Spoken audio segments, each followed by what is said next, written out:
What could a Trump 2.0 administration mean for your VA disability benefits?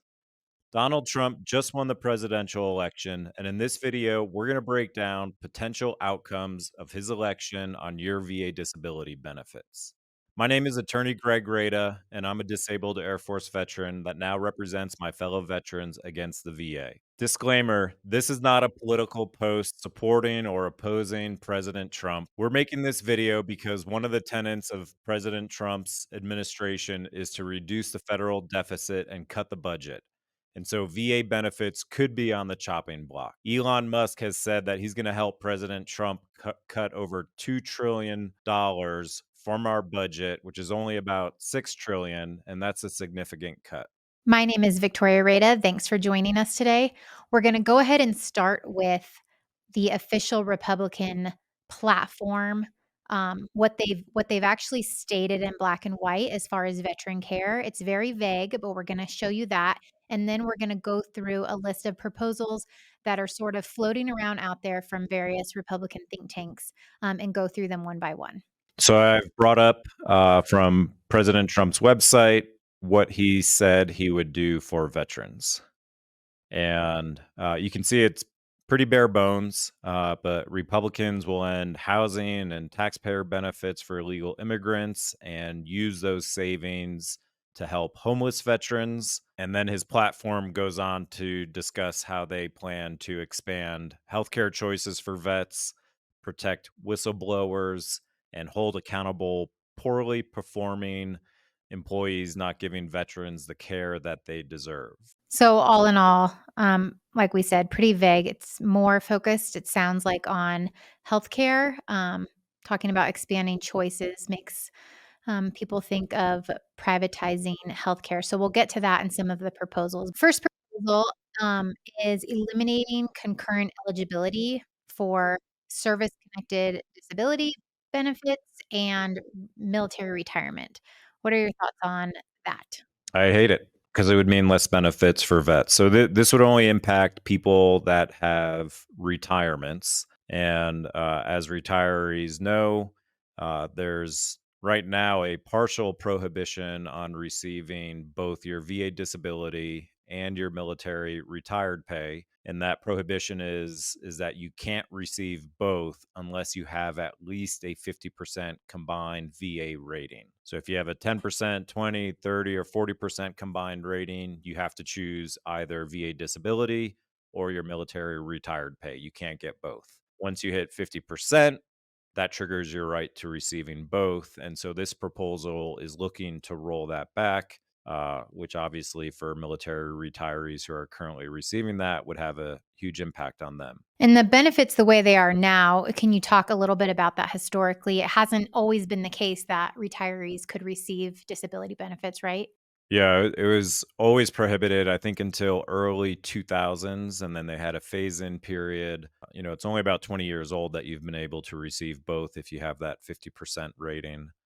And I'll note that, there's proposals out in Congress to get rid of that 50% limit, just make all retirees eligible for concurrent receipt of both retired pay and VA disability pay, regardless of your combined rating. I know we're talking about a lot of the potential cuts to veterans' benefits because President Trump has discussed wanting to cut the federal budget, but I don't know, maybe there's a chance he can help push through an expansion of the CRDP program so that regardless of your combined rating, you can receive full VA disability and full retirement pay. Would be great, but Yeah, that would be great. all right, next proposal, eliminate medical benefits to veterans in low priority groups. So can you explain what the low priority groups are? Yeah, so for VA healthcare, they have different priority groups, and you can go look at them on VA's websites. Just Google VA healthcare priority groups, and it'll bring up the list. But the lower priority groups are veterans that don't have any service-connected disabilities, or their combined rating is below a certain limit. And those groups, depending on their income, may have to pay co-pays to get VA healthcare. So this proposal may, eliminate priority groups or, change the criteria, could make it harder for vets without service connected disabilities or really low ratings to get VA healthcare. And for a lot of veterans who are receiving medical care, healthcare through the VA, I mean, that's their only form of healthcare. So if you eliminate that for these lower priority groups, the likelihood of them having private healthcare is pretty low. So this one really bothers me. But let's talk about the next one, which is preventing veterans from receiving disability benefits for conditions that cannot be related to military service. Yeah, so what I think the proposal here is that in order to get a disability service connected to military service, a vet would have to show essentially that the injury or disability was incurred in the line of duty. So right now, if you're on active duty, you're considered on active duty all the time. When you're sleeping, when you're at home at leave, you don't have to be, specifically doing your military job. And there's been proposals to limit service connection to only disabilities that literally happened while you were doing your job. So this proposal would drastically decrease your ability to service connect, injuries. Right. I'm thinking of something like sleep apnea. Mhm. Um, how could you ever show that your sleep apnea started in the line of duty? Right. There's no discrete point in time or injury that you can point to unless you had some type of traumatic respiratory injury, that happened while you were working. I guess you could show that. But usually, sleep apnea just starts. There's no exact moment in time. And right now it's good enough that it started on active duty. But if you had to show that that sleep apnea started when you were working from 9 to 5 performing your military duties, it's going to be a lot more difficult. Okay.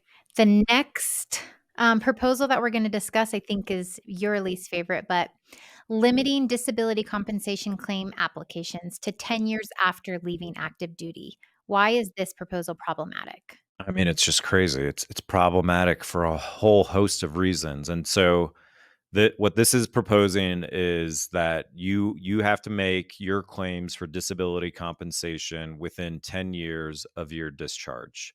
If you try and make a claim after that 10-year period, it's just going to get rejected. They're going to say you filed it too late. But this creates, in my opinion, a lot of problems. What about disabilities that may take 10 or 15 or 20 years to manifest? Such as cancer. You're exposed to burn pits and you develop cancer 20 years later. Are you going to be prohibited from making a claim for that cancer because you're outside of that 10-year window? Or, some disabilities, just take a long time to actually rise to the level of where you think it's a problem.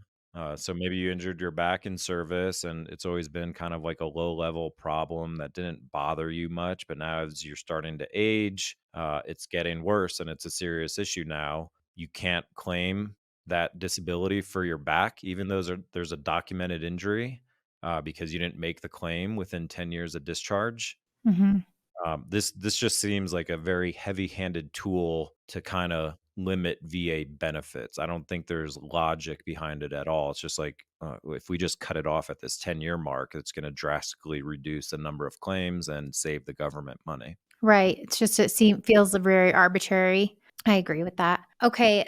Finally, the last one we're going to discuss is the elimination of TDIU for folks that reach the age or Social Security age. Yeah, so this has been out there for a while. I want to say it's like passed like the House of Representatives once, but then failed in the Senate.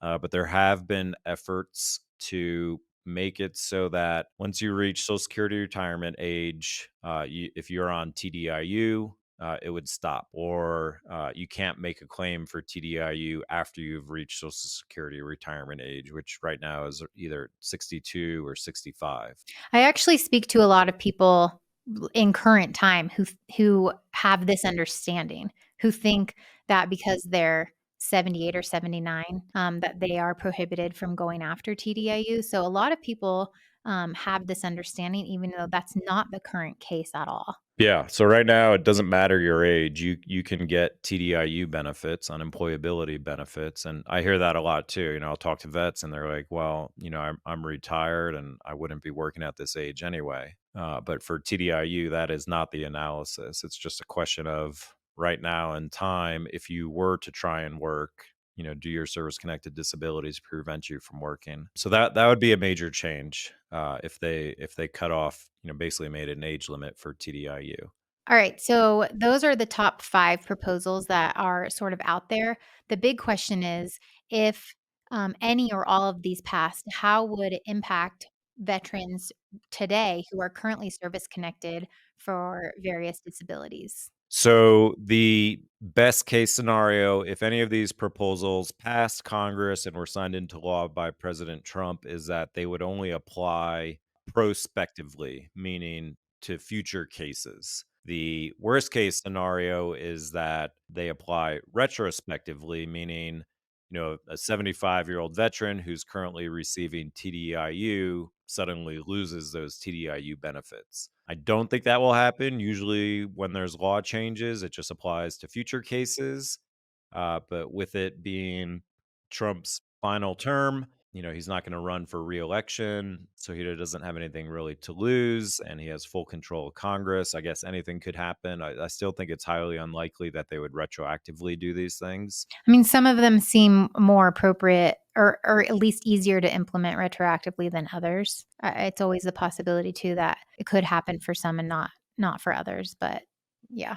Yeah, but regardless, I mean, we'll stay on top of this. It's going to be a hot topic. Elon Musk stated that they're trying to cut $2 trillion from our budget of about 6 or 7 trillion. So that's a significant cut. Right. That's the overarching thing here is in order to make a cut like that to a budget, everything's going to feel an impact. And so it's just the reality that the disability benefits are at risk the same way everything else is.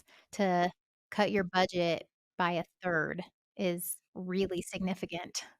Yeah. So we'll just have to wait and see. If any of these proposals gain traction in Congress, we'll let you know and encourage everyone to write their representatives, imploring them not to support these type of provisions. But again, it all remains to be seen. So that's what we have for you. Like Greg said, we will continue to update you as things progress over the next several months. But for now, if you have any questions or comments, feel free to leave them in the comments. We do our best to reply. And don't forget to like and subscribe. Thank you. Thanks.